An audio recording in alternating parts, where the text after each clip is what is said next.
For 5 years, I sent my parents money without question, over $192,000 in total.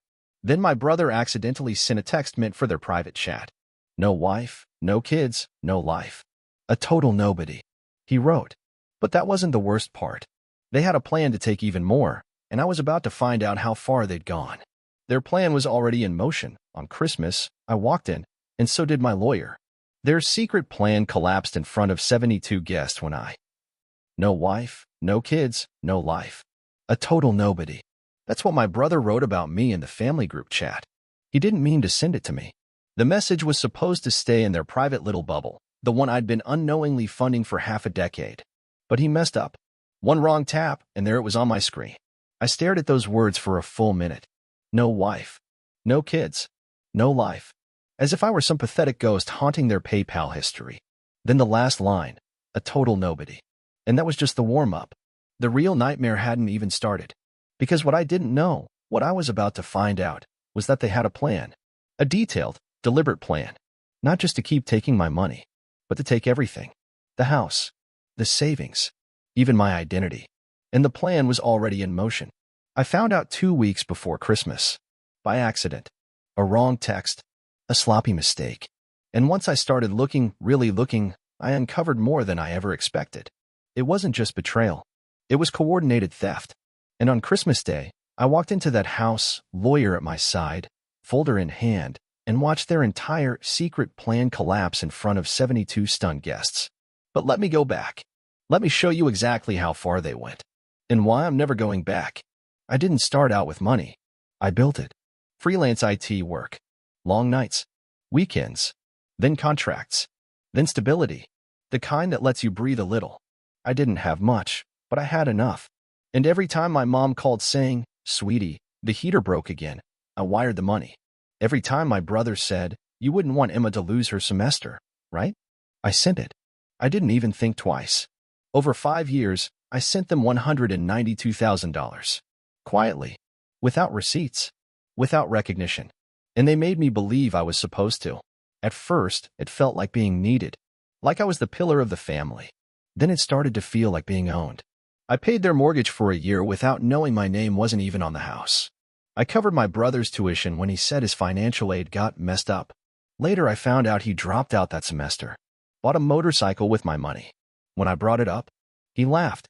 "Guess you should have asked for a syllabus, huh?" It escalated like rot under wallpaper. Slowly. Then all at once. One day, my father called me. "No, hello. No, how are you? Just send $2,500. I'll explain later." Family emergency. I was in the middle of deploying a client database. I said, "What's the emergency?" He replied, "You're the emergency if you don't send it." I still wired it. Of course I did. 3 days later, I see a tagged photo of him holding a fishing pole in Florida.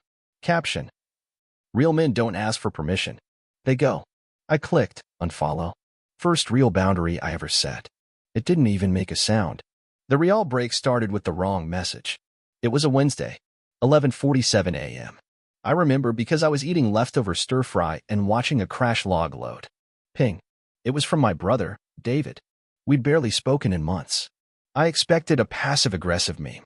What I got was a single message dropped into the wrong thread. No wife. No kids. No life. A total nobody. But keep milking the loser. He still thinks he's helping us. I dropped my fork.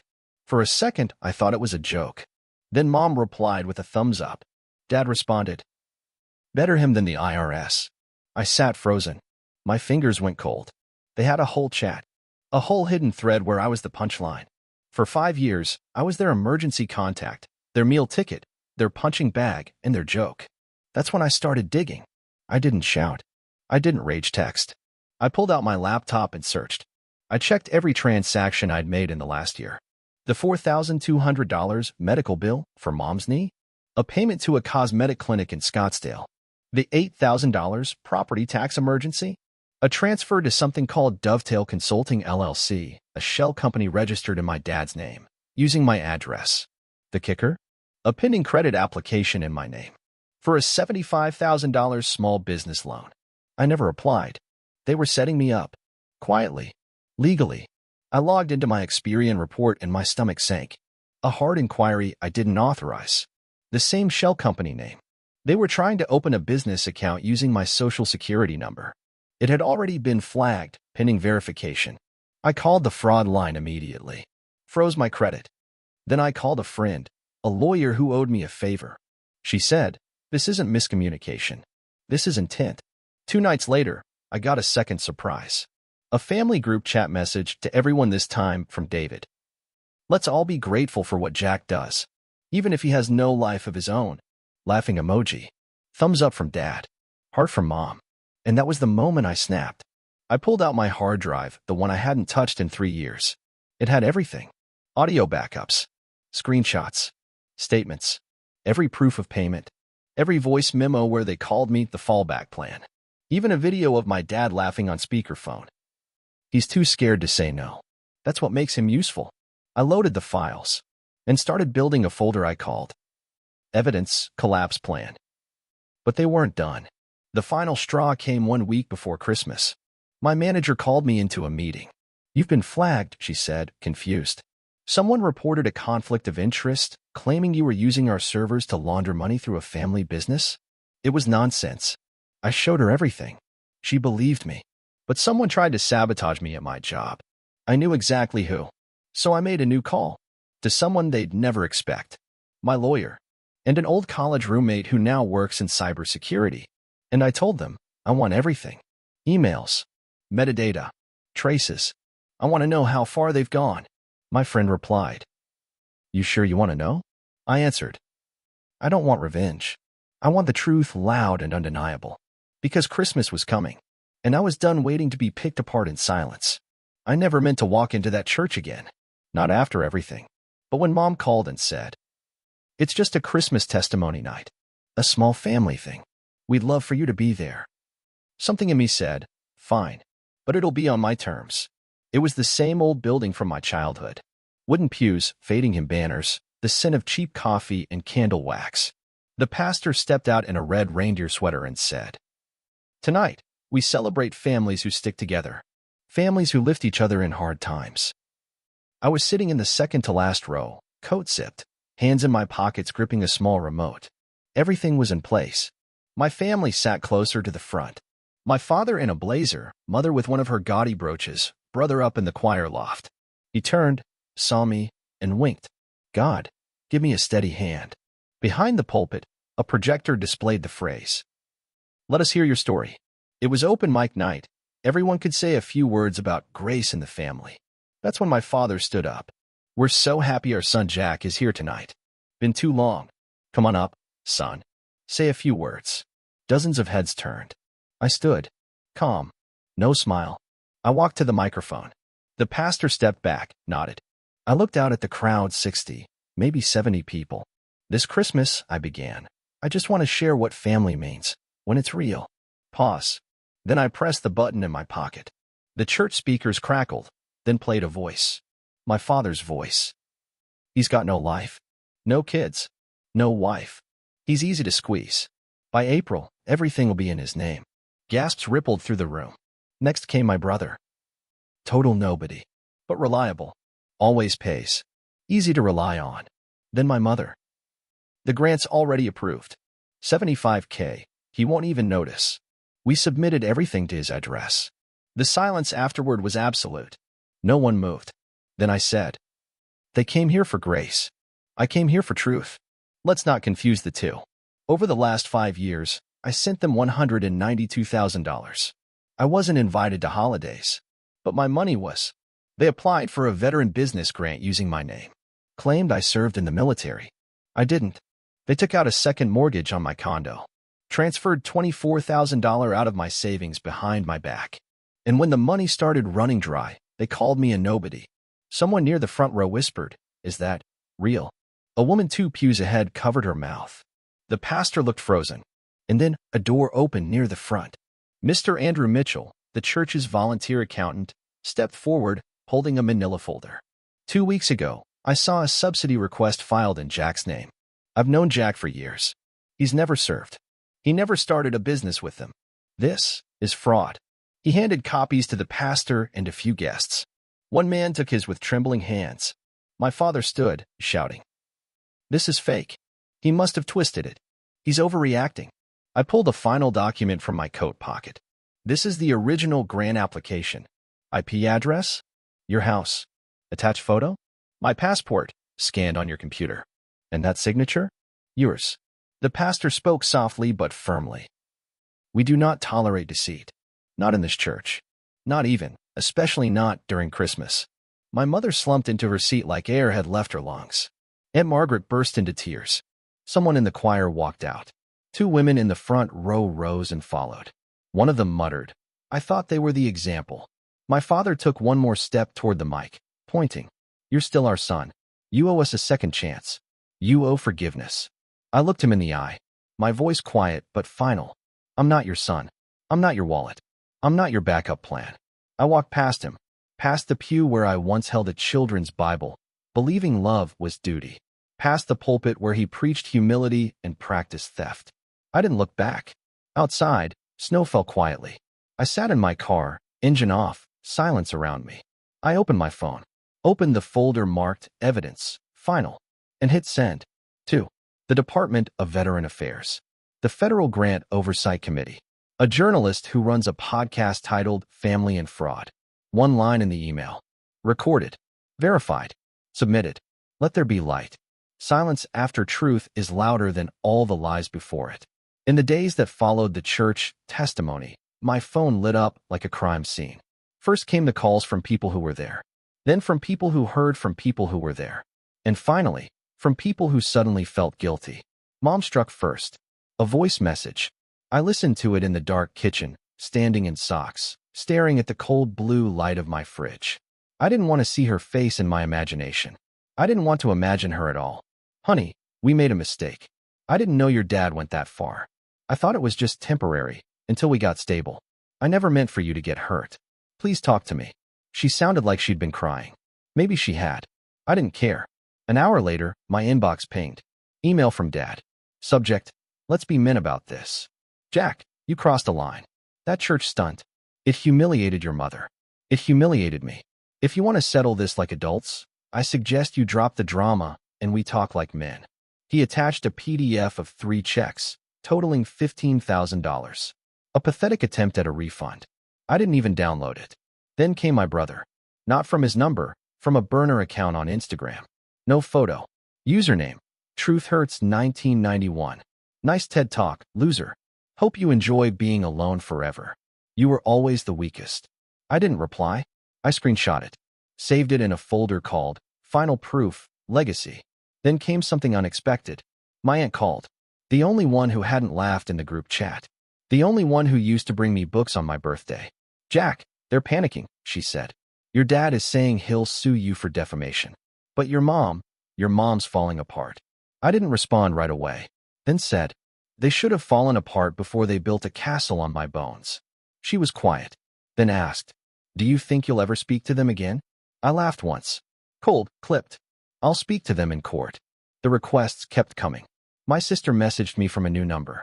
I know I didn't say much, but I didn't agree with them. I was scared. "Can we talk?" I left it on read.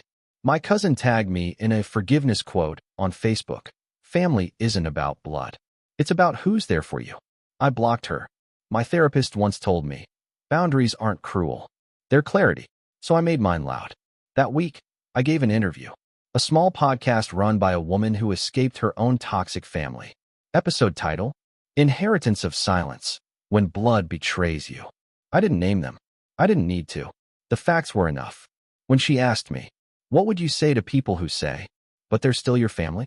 I said, "Family is what teaches you what love is supposed to feel like. And if they teach you wrong, don't let them keep teaching. Leave the class." I changed everything. New number. New address. I set up a digital firewall around my life like Fort Knox. And I started a blog. Not to vent. To teach. Used by Blood. A weekly journal on financial abuse by family. First post. How they stole from me. And how I got it back. It hit 40,000 views in 3 days. Hundreds of emails. My brother did the same. They guilt-tripped me into bankruptcy. Your story is my story. I wasn't alone. But I was finally free. A week later, I received a certified letter. From my father's lawyer. Inside, an invitation to a family mediation. I mailed it back, shredded, with a sticky note. I don't negotiate with people who deceived me. I reveal the truth. That night, I pulled out a box from under my bed. Inside was a photo. Me at 12, sitting on Dad's shoulders, smiling like I had a future. I stared at it for a long time. Then I lit a match. Watched it curl. I don't forget. And I don't go back. Let that be their legacy. Not mine. I didn't move far. Same city. Different side. Across the river where no one drives unless they have a reason. I kept my name on the lease but took it off every other door. No more Jack H. on forms, deliveries, or bank statements. Just J. That was enough. My world got smaller. And safer. I rented a quiet apartment above a flower shop. The landlady didn't ask questions. I liked that. In the mornings, I drank bitter coffee in silence. In the evenings, I repaired broken chairs and tables I found near dumpsters. Some people called it junk. I liked junk. It had no expectations. People think freedom looks like fireworks. No. Freedom is not being touched by hands that lie. 6 months after the collapse, I passed by a bulletin board outside the city library. A yellowed flyer flapped in the wind. A familiar name caught my eye. Public auction, foreclosure sale. Property of Hart Family Holdings. I stared at it. No surprise. Just a tightening in the chest that felt like closure. Turns out, when you build an empire on stolen identity, commit grant fraud, dodge taxes, and lie on every official form you can get your hands on, eventually, the government knocks. And they don't knock twice. The business they bragged about?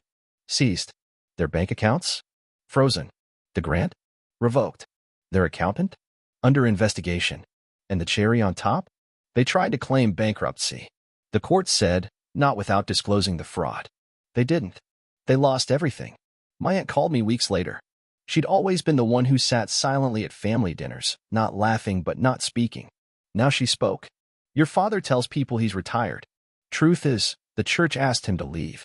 Too much noise. Too many questions. She hesitated.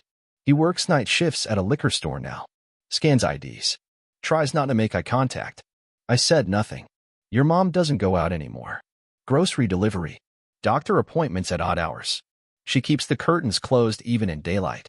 Still nothing. Then came the part one waited for. Your brother's alone. The girlfriend left. Took the car. Took the dog. He's living in a basement studio near the train yard. Writing songs about pain, probably. Says he's misunderstood. I hung up politely. And then I laughed. Not cruelly. Just, finally. A few months later, I was walking through a quiet neighborhood when I stopped cold. There it was. Their house. My childhood. My prison. Now a husk. The grass was dry and patchy. Paint peeled off the windowsills. The mailbox hung crooked, stuffed with coupons and junk mail. A realtor stood at the gate, talking to a young couple. Big red sign on the lawn. For sale, as is. I didn't cross the street. Didn't wave. Just watched. The couple pointed at the porch. Laughed at the broken shutter. They had no idea what ghosts lived in those walls. But I did. And I wasn't angry. Not anymore. Just clean. Uninfected. That night, I sat at my tiny kitchen table and looked through a box I hadn't touched in months. Inside, old documents, torn photos, and a letter my father once wrote when I was 10, telling me how proud he was I learned to tie a necktie like a man. I held it in my hand. Read it twice. Then fed it to the flame. No rage. Just fire. The world didn't collapse when I stopped talking to them. I didn't die. I didn't disappear. I lived. I made my own meals. Repaired my own furniture. Paid my own rent. No drama. No noise. Peace isn't something you buy. It's what grows in the silence you protect. They thought they were stealing an inheritance. But everything they tried to take crumbled. They were left with courts, debt, and each other. I was left with space. With time. With dignity. I passed by that house one last time, weeks later. It was empty now. Boarded up. Someone had spray painted across the front door. Dust to dust. I smiled. They wanted to bury me. Instead, they buried themselves. And I never went back.